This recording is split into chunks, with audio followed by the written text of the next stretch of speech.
Okay, I'm here for another episode of Reflections, and this one is going to be with Fazz, long-time Quake player. In fact, one of the rare people nowadays that it's possible to interview who didn't retire before about 2005, but did only pretty much play Quake. Although there is a little teaser I'm going to give there.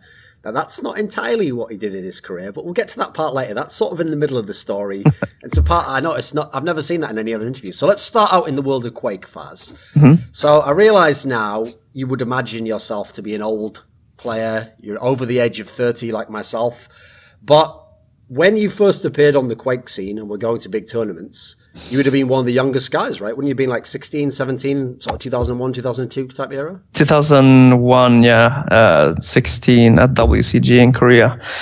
I was at one tournament before that in 99, though, at the Quake 3 Nordic Championships. But then I didn't know what like a config was. It was like a release tournament for Quake 3, basically, where I Was that the one that Lakerman won? Exactly, yeah. So I made it out of groups, and then I just failed because I had never played one-on-one before. I didn't have internet at home even. So, but that was my first tournament, yeah. Okay. So I noticed in that result you referred to when you went to the World Cyber Games, it was the first official one of those. They'd had the one before that was called the like challenge or whatever, but this was the first proper one. It was, and for people who don't know, it was essentially like the Olympics of gaming. You know, they had the different disciplines, and if you won, you got a gold medal. You also got money as well, by the way, which technically you don't get at the Olympics. But okay, key distinction there. And what you actually competed in was you were playing in the 2v2, which you managed to win with proZaC. Yes. And that's obviously going to be an interesting element as we go forwards in the story. So I'll start there actually. I'll pivot on the proZaC point. So for most of the early years of Quake 3, you were mainly known as a TDM player because that was the main online format. Obviously, we had the Euro Cups. We had a few LANs every now and then, but you know, it was mainly Euro Cup and you tried to become one of the top 4 teams to go to their LAN. Yeah. Now, in this era, people might remember the big teams were like Ice Climbers. There was like SK, and then I can't remember what they were called before, like Ancients or whatever it was, the team that was the German team. You know, there was a couple of calls that were very well-known, Vikings from Denmark. But you were actually in what was basically like the second best Swedish team. You were best known for being in Eyeballers, which was its own kind of little crew. And this is actually an aspect I wanted to bring out in the interview, is that these teams at the time, it wasn't like a sport in the same sense as like, you know, you're scouting the best players and you're getting with this guy because he'd fit your team. No, it was more like teams of friends and people who like to play together. And so it was in English we call it a clique, you know, like a group of people who just stick together. And the bad part about a clique is it's fun when you're in one because it's a little tight-knit group. But it's hard to get into other ones. But I remember there was this period which was actually kind of like a bit dramatic where a bunch of players split off from some of the other teams, and we had this team formed called pimpZ, which was proZaC, it was you, it was Fox, there was a couple of other guys that people won't remember as much, Nutcase, Tech, etc. They didn't really, their names aren't as well known since then. And it only existed for a brief period of time, basically like one Euro Cup season, and then they went to the final and they won the final. Now, here's the part I'm confused about. You were in that team, but wasn't it something like, didn't you just not go to the LAN final with them? Didn't they use a different lineup or something? No, I joined them very late, and they had already qualified for the Euro Cup final, if I remember correctly. Okay. And basically, I think they wanted to go with me, but like they weren't allowed to change a player. And it was like a roster lock or something. Yeah, exactly. And I think it would have been pretty bad mannered to take a spot from one of the guys anyways, because they qualified with him. So I remember not being upset in any way of it. I thought it was just fair. It was just unfortunate that I think we disbanded shortly after that as well. So I basically never played an official game with them, I think. Yes. Well, this is what I wanted to ask, because this lineup, as I set the scene there were other very good teams, like famously, obviously, Ice Climbers, the team that Fox was a part of later, was a very good team and won many Euro Cups, many finals. But this lineup was basically, as from the outside, it looked like proZaC, who at the time was considered, you know, one of the best TDM players in the world, looked like he somehow convinced a couple of people to leave teams, join his team. He made this one team for one Euro Cup, won it. I think that actually there was even some bizarre detail. Like, I think that he'd already left to like the QPO team, you know, like before the finals was even played, and he just came back and they played the LAN, they won it anyway. Like, why leave the Eyeballers team? Why leave the guys that you played with before and after this? Well, like, I don't remember exactly. I think I just wanted to play with proZaC and Fox because I thought they were the best TDM players at the time. And I got on with them really well when we were at the events and stuff. Like my time in Eyeballers was actually, like I joined them because I wanted to be in a tier 1 team at the time. But like I wasn't very close to them. I wasn't part of that clique there, as you said. Yeah. So, I mean, I played with them for a couple of years, but then they asked me if I wanted to play with pimpz, and I think I said yes, because I wanted to be in what I thought as well as proZaC and Fox, that would have been like the golden lineup of that time. Like, I think it would have been pretty unbeatable. So it was quite sad when proZaC went to join QPO, I guess, but like I understand that too, because he hung out with them in Stockholm all the time, and so.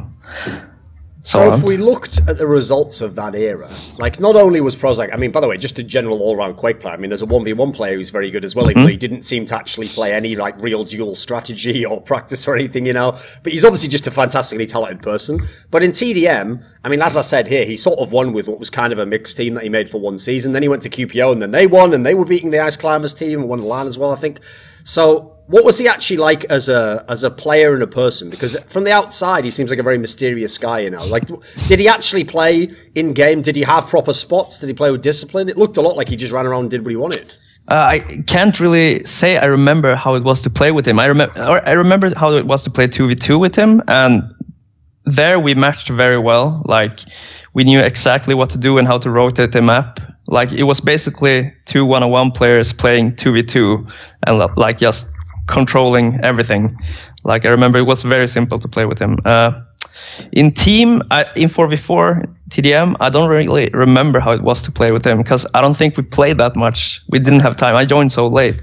But from what I know and heard is like when they played in QPO, they were very strict and had like call-outs for everything. They were very, very like team oriented, as well as very low ping based.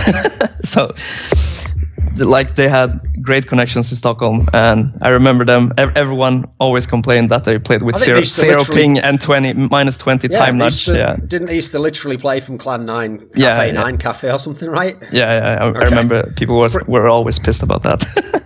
So what was the young fazz like as a player then? Because like, as I said, you did play, like, here's the thing, you played a lot of TDM as many people did, but you also, there weren't that many, I mean, there's a few, but there weren't that many TDM players that were also good at duel. I noticed you always played in duel tournaments throughout the year. Was it ever your focus to be a duel player? What was it like in the early days? Like, I think I enjoyed duel even more in the beginning. But like it was really hard to get into that scene and go to events because it was really hard to get sponsors from if you weren't from Stockholm and knew the guys that owned this like Inferno now, but Cafe 9 back then and stuff. So it's very hard to actually go to events. That goes for TDM as well, I guess. But like I always saw myself more as a duel player than a TDM player, but I know not a lot of people looking from the outside agree with that because they've mostly seen me in team tournaments. But like I always enjoyed like the 1v1 aspect more than the team aspect, I would say, until recently. So obviously no one knew back then that Quake would last so long, or that, for example, I mean, I always think a weird element of Quake, which in a way is kind of cool actually, this might sound counterintuitive, is that because after the first few years of Quake 3, it never really has been the #1 esports game. Part of the reason why is because it's never been as popular with casual players. And so one thing that people often think is a negative is that you don't get that much sort of fresh blood coming to the game. And as a result, if you're someone like Cooler, Cypher, or whatever, you can probably just play forever. Like, as long as there's a Quake, you'll probably be good enough to be a pro, you know? Right? While that might be bad on one level, a way that it's good is that it means that actually people can have like a long time playing the game. You know, they don't just have like 2 years where they're really good and then they get replaced. So what I'm leading into here is, it's very bizarre when you think in the early days that someone like you could have played Quake for basically like 15 or 16 years. So as a result, what I want to know is this. When you first were a 1v1 player, a TDM player, like, are you a very different type of player now? Have you consciously changed your playing style? Have you had to due to skill? How's it changed over more than a decade of playing the game? I don't know. I think it hasn't changed that much, but like at certain points of playing, I guess you had to evolve in certain aspects of your game. Like after a few years of playing 1-on-1, suddenly Cooler comes along and starts timing every item, and then everyone starts doing it. So then you have to start being more careful about that yourself. So you have to evolve with the, I don't like to call it meta, but like how people play at least. But like overall, I've always seen myself as a player who plays the player rather than plays the game. If you see what, if you know what I mean. I still think I do.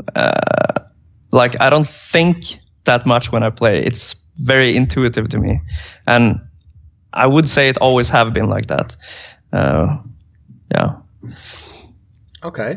So as we referenced before, when you played with the Eyeballers guys, like there were some good players in these teams, and people might forget you did win a Euro Cup. You actually won a Euro Cup. That the Ice Climbers were at, I will add that they can't pretend like they were taking a season off. But most of the players in that team were basically just TDM players. You know, most of them are not remembered to this day.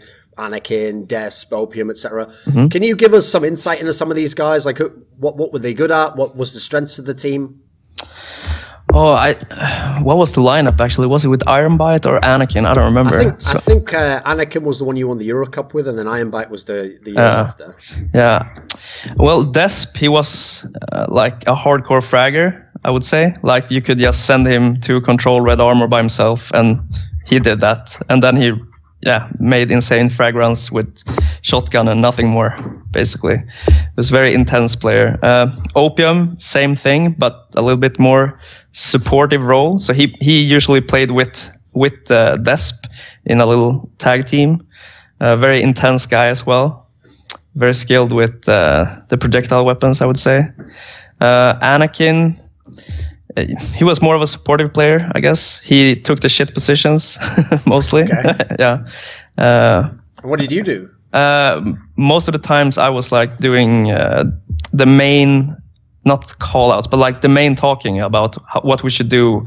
Like now it's power up, all that stuff. And then when Ironbite joined, I would say he and I did most of that together. Yeah, we usually controlled rail on the M6 together, etc. So we were the more hit scan heavy players in that team, I would say. So I mean, correct me if I'm wrong, but wasn't it early in the days before Fox went to pimpZ with you, and then later on to Ice Climbers? Wasn't he briefly in Eyeballers with you? Yeah, that's how it started with Eyeballers. I think we went to LAN Arena 7 or something together. Okay. I think Eyeballers was invited or something, but they didn't have players that could go, so they asked me and Fox to go instead. Okay. So that's when I played with Fox the first time, I think. Yeah. Okay. Yeah. So he's someone you've obviously known for a long, long time, and then later on, obviously, people going to LANs together. I know the Swedes always tend to stick together when they go to the LAN tournaments. How would you describe him? Because, like, as you referenced before, he was always known as a fantastic TDM player, and he actually was one of the all-round talents. You know, he could go and play duel, and he would still make finals or top fours, etc. But it's bizarre because in TDM, which is obviously, because it's a team game, you know, it's not about just the pressure on one person. He was this really well-rounded person who had fantastic skills. But in duel, sadly, he's remembered as someone who, I mean, people would probably say as a choker because they think of him getting so far and always looking capable of beating the best players, you know, in different versions of Quake as well, Quake 4, Quake 3. What do you think his issue was as a duel player? What was he like as a player? I think he's a fantastic player. It's like, in my opinion, from the Quake 3 era, he was probably the best dueler, like skill-wise, but not as a tournament player. Okay. I don't know. I'd like to say that he suffered from the Swedish syndrome, which is that you're very good, but you're never a champion, pretty much. I think we had a lot of players like that in esports, I think, and in regular sports as well. I don't know why, but it seems to be like a returning thing that happens. Like you see extremely skilled people, but they can't just make it to the top, like, and stay there consistently. The people who do from Sweden become huge stars, like Zlatan now, for example, or Björn Borg, and the old sports legends from here.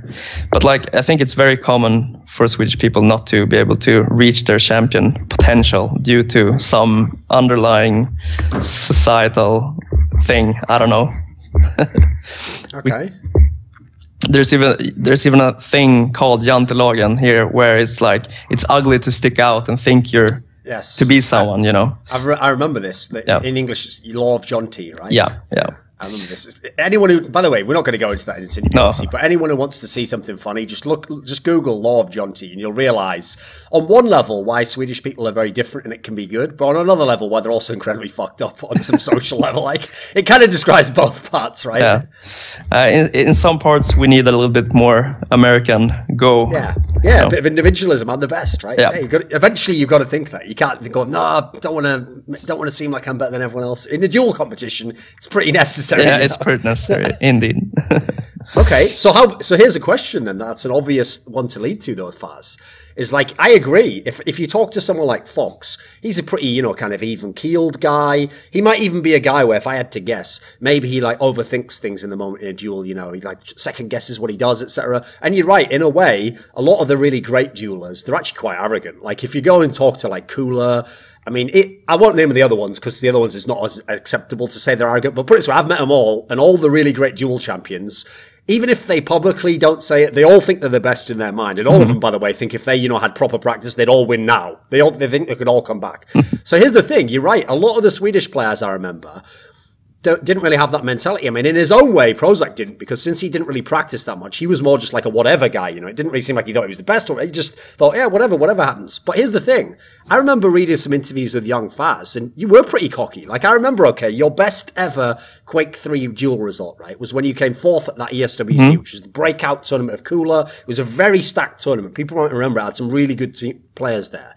And here's the thing, you coming fourth, actually, from an outsider was like, wow, what a great result. He's actually overperformed there. We would have thought some other people would be fourth instead. But I remember afterwards, you claimed in some interviews, like, I just got unlucky against Lexa, I should have been third or high. Like, were you a bit cocky?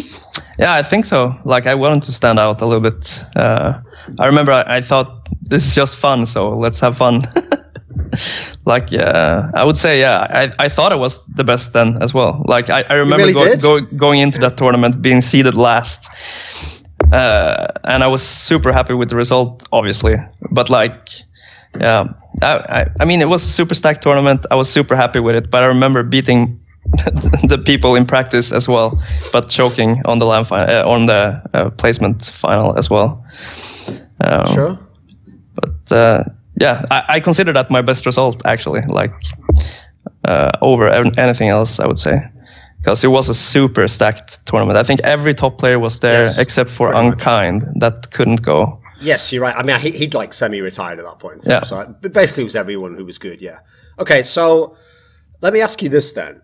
When you were playing Quake 3, and it lasted, I mean, at the time, it doesn't seem like that long if I say like 3 years or whatever, but that set felt like forever at the period, because Quake games only lasted a couple of years before you had a sequel, everyone just thought it would die at the every tournament. Every tournament was the last. Okay, so when we had all these Eurocups you played in, and you played majority of them with this Eyeballers team, and a similar core, as you said, like 1 or 2 players came in or out.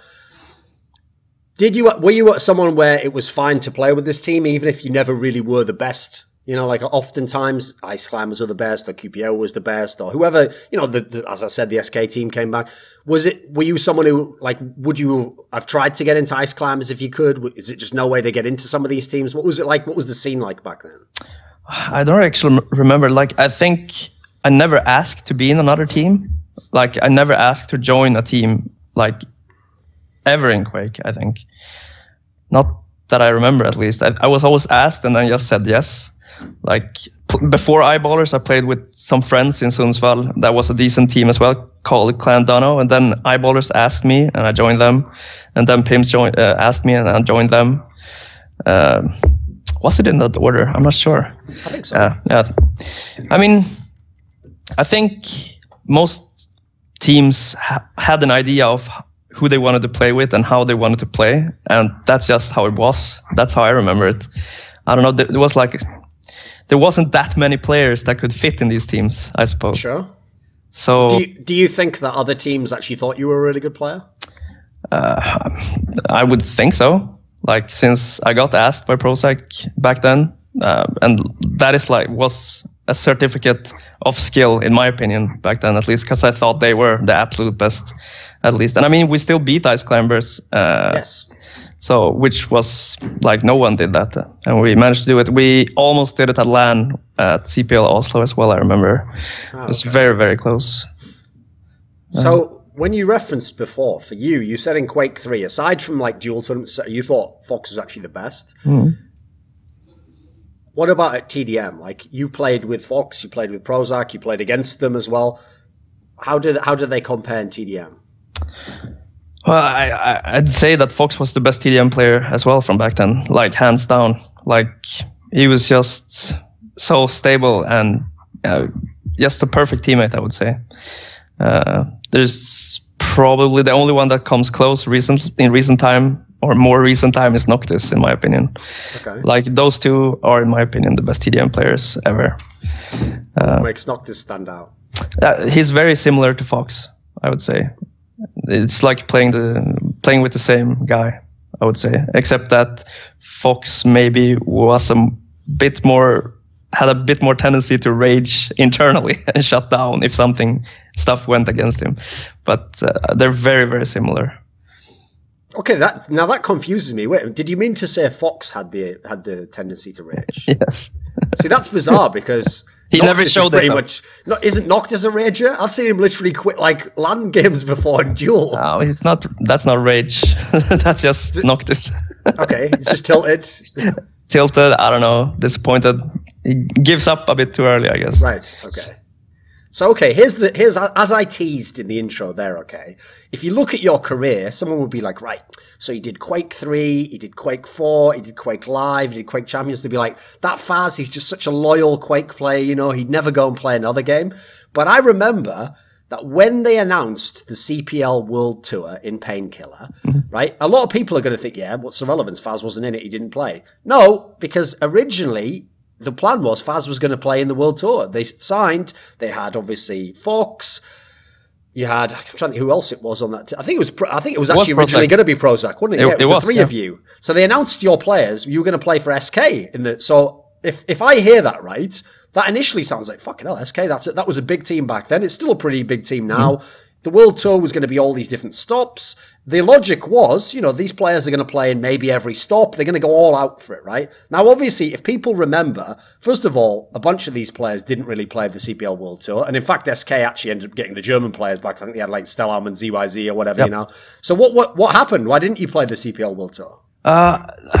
It's funny actually, because I don't really have an answer for that. Because like we were boot camping and playing a lot of Painkiller. We boot camped. Did you like it? I enjoyed it, but it was painful to play online. That was the main problem for practice. What was the problem? The reg was just shit or something? And netcode was just shit. And I was from up north in Sweden, so my ping to European servers was too high. It was basically unplayable online, I would say.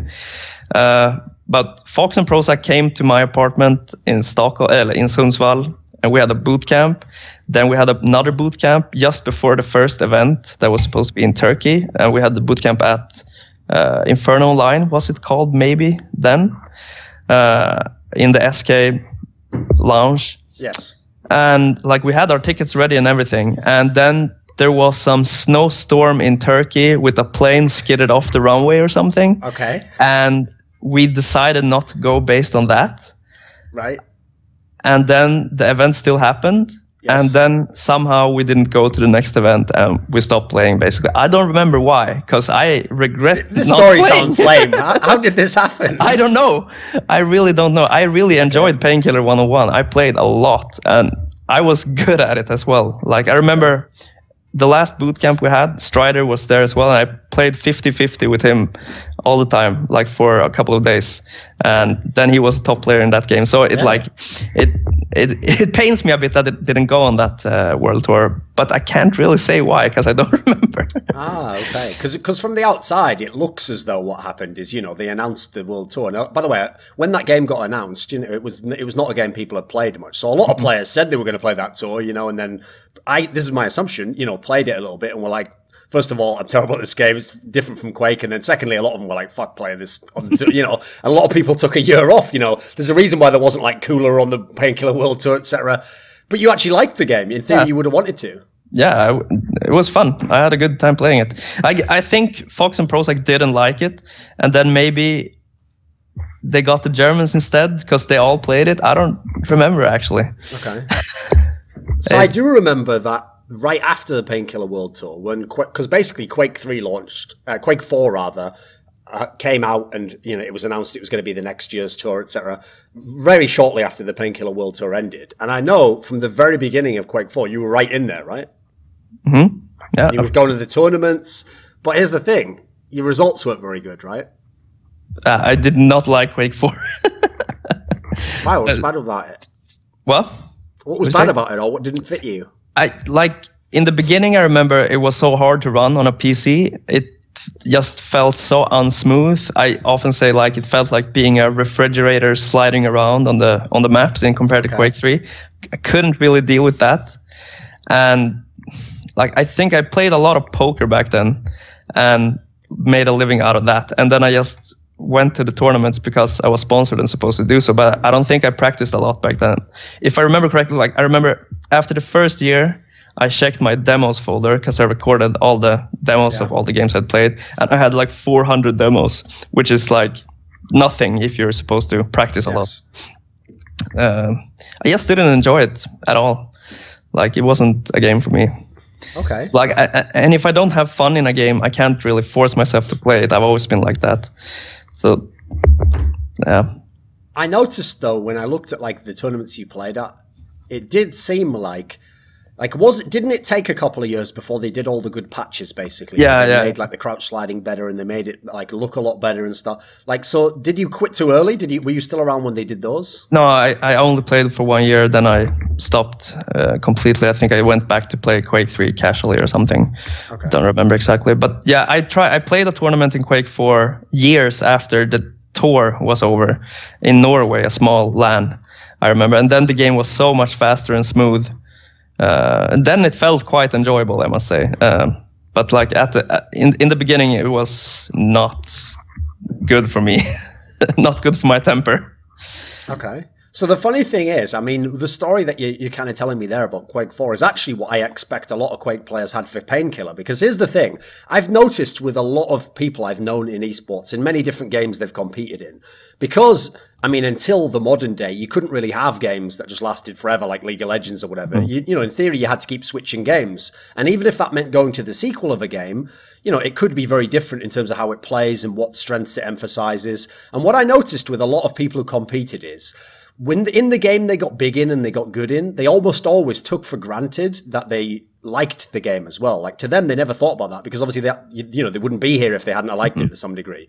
So when they got really good, nearly all of them that I know at least tried another game or tried a sequel, right? And usually what they would think was, they would often tell me oh, I think actually I could play this. It doesn't matter whether I like the game. I just love competition. I love to go to LANs. I love to win. And what I think a lot of them came to the realization of is, yeah, that's true to a degree, but I think unless you're maybe a fatality guy who really maybe does just like competition more than anything, even more than the game, most people have to like the game as well, because the problem is, competition's fun when you're at the LAN. Like you're saying here, when you didn't practice but you went to the tournaments. Yeah, that's because when you're at the tournament, you still get that adrenaline and you think, oh, maybe I can beat this guy, But even if after you lose that tournament and you come last place or whatever and you go home and you think to yourself, because the competitive juice is still going, you think, right, you know what, I am going to practice. I'm going to practice so fucking hard for this next LAN. But 2 days later, when you're at home, if you don't like the game, you're probably not going to play it, right? So there is a degree to which you got to like the game to play it.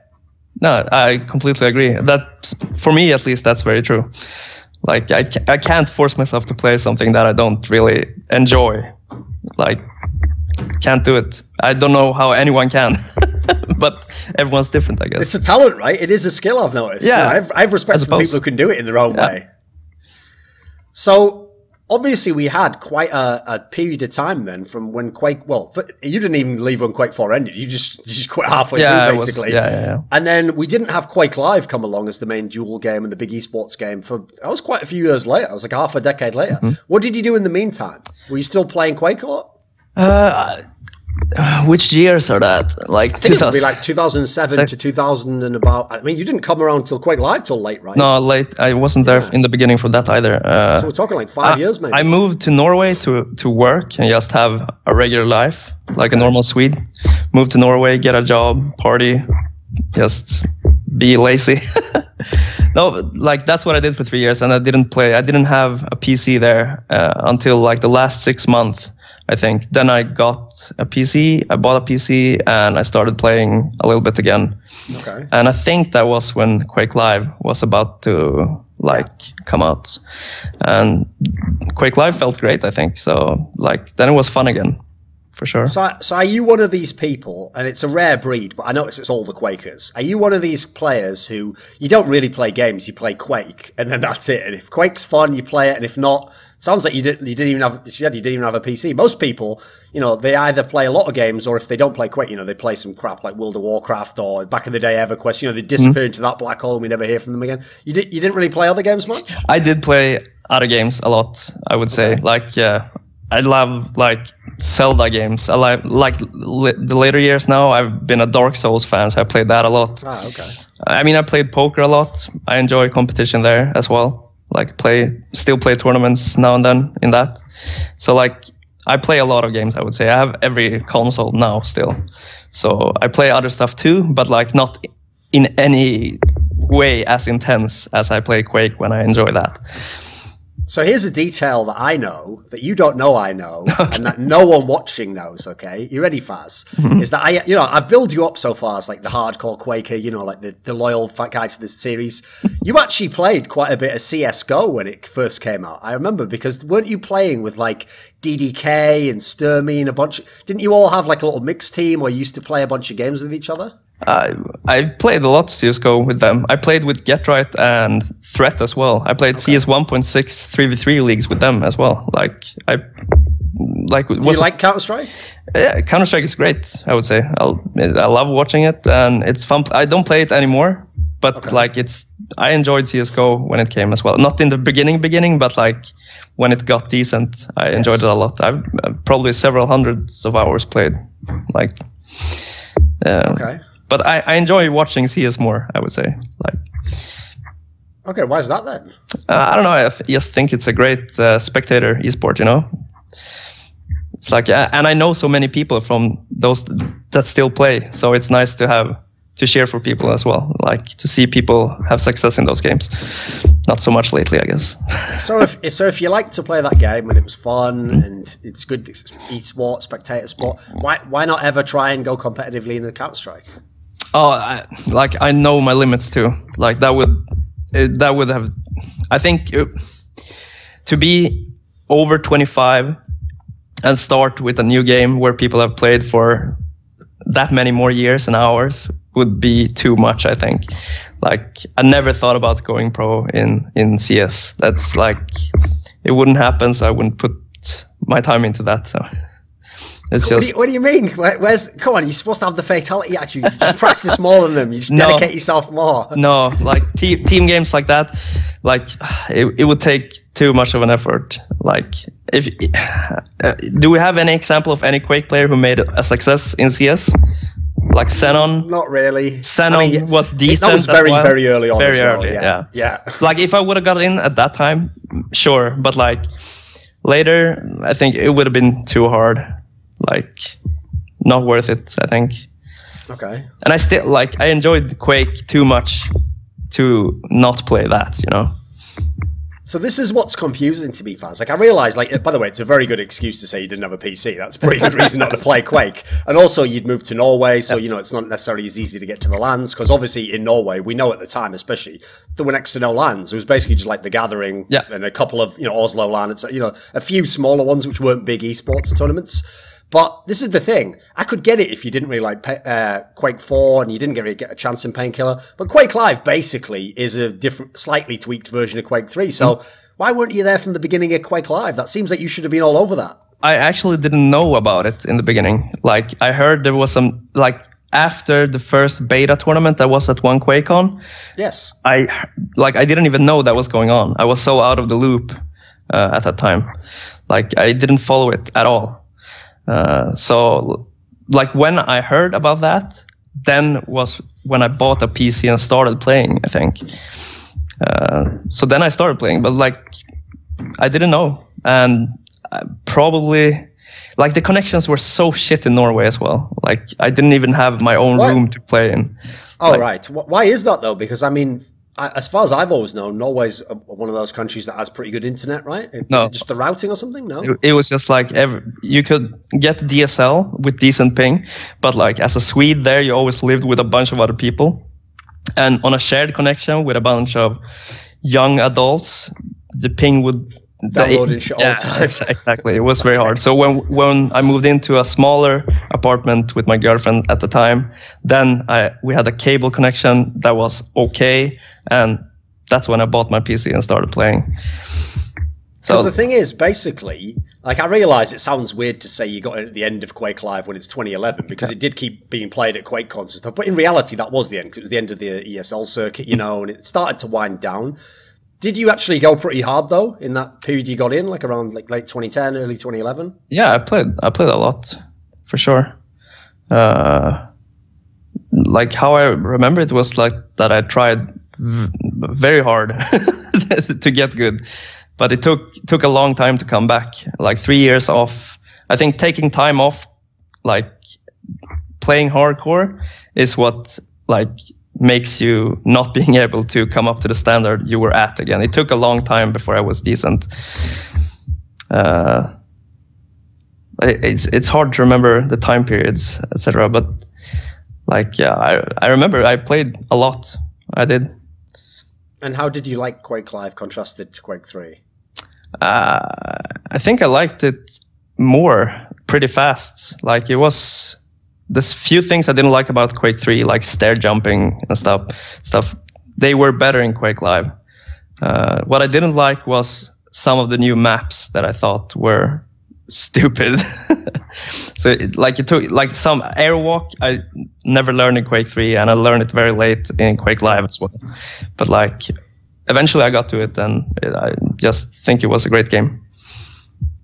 So when you were playing in QuakeLive, like your results are obviously a lot better than Quake 4, but I remember you were kind of in the tough position where like the best players were very established in that game because they had played every tournament, and you could like have games where you were close to some of those people, but you're always like just below. That's why you didn't have the big podium finishes. How satisfied were you with, I mean, from in a different perspective, right? As a comeback, you must have felt like you did pretty decently. Yeah, I think like my first tournament, there was QuakeCon, I think. Then I barely lost to Avek, which I then had heard was a top player. Yeah. So like I almost beat him in the first QuakeCon, like the first real QuakeCon QuakeLive tournament. I was pretty happy with that, even though I got to face him early in the bracket. I remember that was like, what was the question? like how kind of satisfied were you overall with the QuakeLive results? Because obviously you never had a big podium finish. Yeah. No, I never expected to have a podium placement, I think. But like I was very happy when I knocked some people out. Like I knocked Noctis out of a tournament. I played very close. I knocked Kilson out of the tournament. Like I still think I did as I expected, but I also knew that if I played as good as I could do when I peak, I could get a like top 3 placing as well. So it's kind of sad that I never got that, but still, I don't know. I didn't expect that either, I think. The thing is, like, I'm very inconsistent in tournament. I know that. But, like, when I practice versus top players, I've always done very good. The only player I don't have, like, a 50-50 result with in practice is probably Rafa, I think. It's like, yeah. Like, even Cypher, I think I won more in practice than I lost to. So it's very sad in one way. What's tricky about Rafa? I don't know. Like, I remember the first interview I think you did with him when he said he was 5 steps ahead. You remember that? It wasn't with me, but it was a classic interview. Yeah, a classic interview. Not least because we obviously all made fun of him, but he was kind of right, wasn't he? Yeah, exactly. That's what I'm going to say. Everyone was having a laugh at it because it sounded so ridiculous. But in one way, I think he was correct, at the time. Yeah. So I guess that, because as I said, I'm very player versus player. And I think he could really punish that. Like it was. He always knew what he were doing. Like it's very, very impressive player, I would say. Okay. So okay. Tell me more about that then, because when you say that you're like someone who tries to play the player, right? That might sound like if someone doesn't follow Quake, especially, they might not get what that means. But for example, through most of Quake history, as you've referenced, a lot of the actual championship players in Quake, part of how I mean, in a way, you can understand the logic. Part of how they were champions and consistent is because they tended to just try and master the map. Mm-hmm. You know, they would know the best timing, or they would have the best strategy for where to go when you're out of control. You know, and they would, obviously, some of them, depending on what their skill set was, some of them like to fight more, but still, a lot of people play it's more of a consistency style, right? What specifically do you try to do if you're playing against a certain player? Like, it doesn't sound like you're a guy who necessarily watches a lot of demos or anything. So how do you figure out a person's tendencies? No, it's like you have to have played them a lot to get a sense of who they are, right? But like, I think if you look at my demos from back in the day, or from QuakeLive especially, like you will see that I surprise people way more than the average player. I start shooting at people when they're looking the wrong way, and that doesn't happen often when the other players play each other. Like, I always try to surprise them, to have a surprise element to it. Sometimes it made me look like an absolute fool because I attack from a stupid angle. Okay. Like, and I know that, but like that, I got a kick from doing that, to outthink someone and surprise them when they think they're safe. Then I come and fuck them up, pretty much. So like, that's how I would explain it. Like, try to be very unpredictable, and like, for that certain player, be unpredictable. So you referenced earlier that you always like preferred duel basically over TDM. Like, if we look, because you played so long in TDM, as an outsider, I would have assumed it was like 50-50 or more towards the TDM side because you played so much. Mm. Did you care about the fact that by the time we got to QuakeLive, that's actually the part of the scene that was basically dead, was TDM? Like, you know, even if there was some online competitions, most of the top players didn't play. And so, you know, it kind of did kill the scene a bit. Did you care that there wasn't really TDM in QuakeLive? Not really. I mean, there was still TDM pickups and stuff, but no tournaments maybe. But like, I always thought that after the netcode got better in Quake and the weapons didn't get rebalanced to be hard to hit with or do as much, they should do less damage when you can hit more, right? In my opinion. Then it got too aim heavy to me.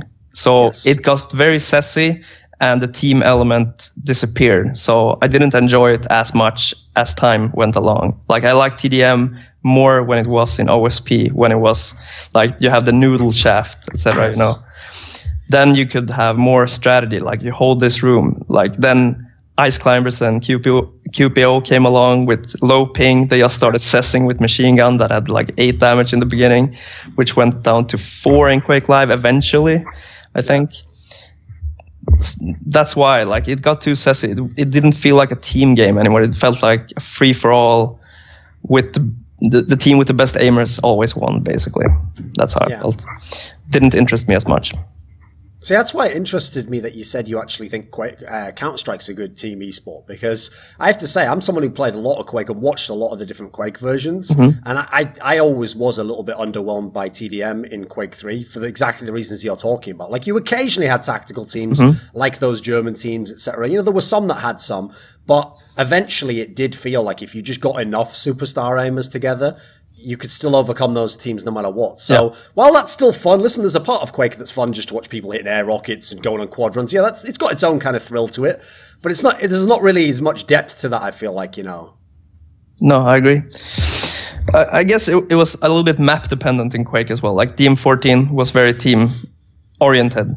Sure. But like that's what I like about CS as well. Like, the round system, that you have clutch every round, you have a clutch situation, a clutch possibility at least, which made it interesting to watch and play. Like, if you were like a 1 versus X situation is always interesting. In Quake, it's just 20 minutes of chaos. Like, even if it's a good map that has team depth, it's very hard to see that from the outside, I think. And I think that's a huge problem with TDM as a mode overall. Okay. So, kind of a similar question to the one between Quake 4 and QuakeLive. So it's been quite a while since the QuakeLive tournaments that you were known to be playing in between now and Quake Champions. So what have you been doing in the last half a decade? Well, since QuakeLive, or what do you mean? Yeah, since QuakeLive. Yeah, since I'm playing Quake Champions. What were you doing before that though? Before I played Overwatch for almost 1 year as well. I tried in that. I enjoyed Overwatch very much, actually. Tried to go pro in that, I would say. How far did you get? I mean, I played with quite a lot of top teams, I would say, and top players. Went to some boot camps as well. But I think it was very hard as a 30-year-old because I had a full-time job as well that I wasn't willing to give up. Okay. And I think they wanted more dedication to take it to the next stage. And maybe I wasn't good enough either. I don't know.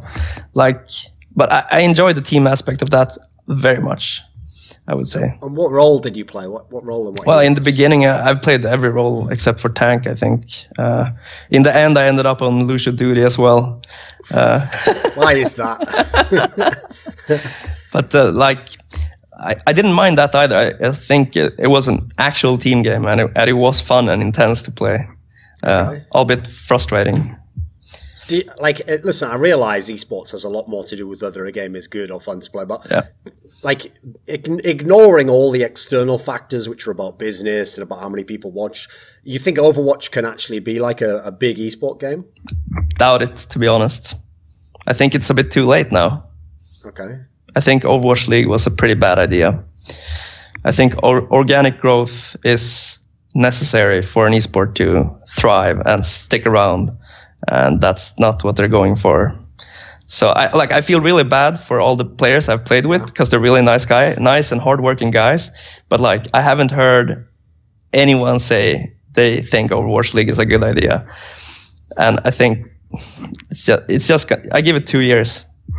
Okay, that's what I say. But I enjoy watching Overwatch. I follow a lot of teams and I watch it, and I feel I understand it quite well still. So but that's because I've played it a lot. Yes. If I show it to someone at my office, this is an esport, look at this, they don't understand anything, right? Yeah. It's the same with Dota, I suppose, but Dota has still grown over a decade or more. So if they just would have let tournament organizers do tournaments from the get-go and let it build, then I think it would have had a good chance. But now, I don't know, the hype is kind of gone, I feel. Okay. Is that part of why you continue to do a job? If from day one you'd had the normal scene, ESL does all their tournaments, DreamHack, everyone in theory, I think would at least have tried it, of the tournament organizers. Would you have tried to go all in? No, not all in, I think. I think I'm too old for that. I like a little bit of security. That dream? Yeah. And that definitely, I would say. I enjoy playing and competing, but I will not quit my job. I like it too much. I like economic safety, or what do you say? You know what I mean? Yeah. Stability. Yes. Okay. So even though you say that, though, I mean, Quake Champions has got a whole bunch of tournaments announced. Obviously, they had the $1 million tournament. Obviously, it wasn't for one tournament, but, overall for the prize purse. Yep. Right. So even if in the future more millions get announced and more of a tour gets announced, you're still going to play it safe in Quake Champions and do it half and half? I mean, I can still play 4 to 6 hours a day. When it comes up to me needing to play 12 hours a day, I probably won't do it anymore, but I doubt it's going to come to that, So when you moved over to Quake Champions, right, you've played a few tournaments already. You actually like Quake Champions?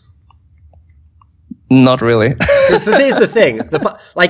You could have even said yes there, right? But the reason why I'm kind of because if you didn't like Quake 4, I mean, isn't that a bit better than Quake Champions?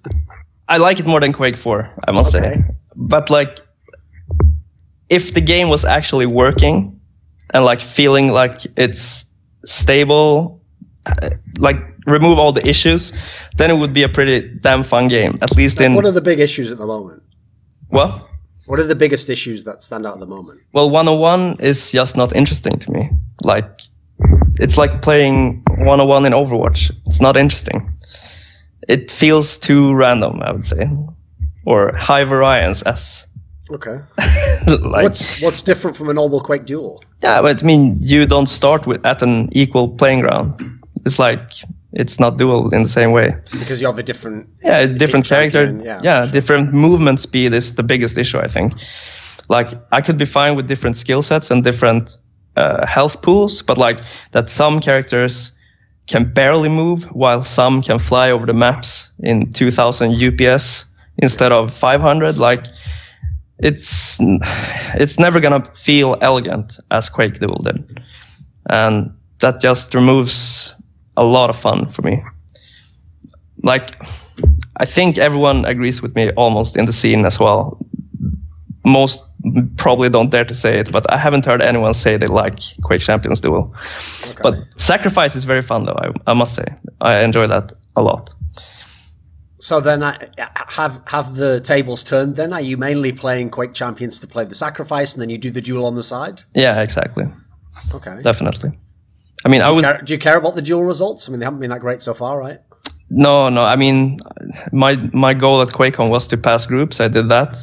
But now I'm not even sure I will try to qualify for the DreamHack Winter Tournament again. Like, it just doesn't. I can't practice it. I feel physically ill when I do it, so I won't do it. Okay. So what do you like about Sacrifice then? Sacrifice, objective-based team mode, like with Quake elements. It's fun. It's a good team mode. Like, there's fragging. There is somewhat map control, and it's an objective which you have to strive together with your mates. Like, it's fun to play with your friends. It's like, it's intense. There's always decisions to do. Like, there is no downtime. It's just very intense. It's fun. So, okay, one thing that's interesting about sacrificing in Quake Champions, and obviously, actually, this is something that even started in QuakeLive. I think maybe partly because, as we've referenced before, it became a very aim-heavy game, is that all of a sudden you had teams where it wasn't just people from France and it wasn't just people from Sweden. You could actually play with people, in theory, from anywhere in Europe that you can all get decent ping. Mm-hmm. So you've played in now with Too Good, Noctis. Obviously, these are in no way Swedish players. I realised Too Good technically lives in Sweden, mm-hmm. so he might consider himself a born again Swede or something, but doesn't know a Swedish word. I bet he doesn't. Is it interesting to play with foreigners? Yeah, I mean, it's nothing new, really, I would say. But like, to me, they are like Swedish TDM players because they're very inspired by Fox. Both Noctis and Too Good think Fox is the best TDM player ever as well, and they're very similar. And then you have Tox, the aim beast. So I mean, it's quite similar, I would say. Do you feel like at the moment all these tournaments have had Sacrifice as well? Do you have any feeling at the moment as to where that's going to go? Like, do you think that TDM Sacrifice can remain a main component of the esports side? Is that just going to be a side game? What's your sense? My sense is that probably it's going to be duel only in a while, unfortunately. Yeah. But like, that's the niche that is open in esports, I guess. One-on-one FPS. Unfortunately, just because I don't like duel. But like, it's more interesting to play TDM. Or even TDM would be better than duel, and TDM in this game is pretty silly as well, I would say. But like, I heard they're gonna add CTF, so hopefully, if not Sacrifice, then hopefully CTF, which would also be fun, I think.